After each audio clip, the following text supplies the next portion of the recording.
大家好，我追稅助理 Candy， 追稅用3000本金獲利25000。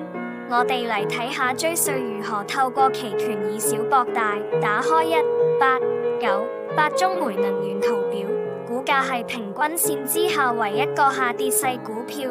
我哋係跌破橫行區位做期權 put， 第二天真的下跌了，第3天反彈，第4天再反彈，但沒有升穿早前橫行區高位。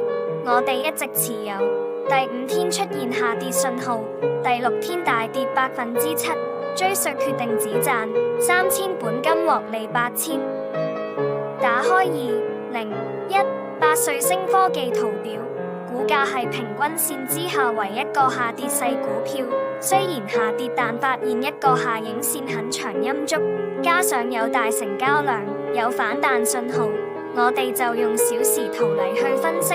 先係下影線很長陰燭最高位和最低位畫一條線，再加上小時圖雙裂口，一定會有大反彈。所謂事不過三，物極必反。我哋呢個位做期權 call， 之後等反彈，只要股價沒有再破新低，我哋一直持有。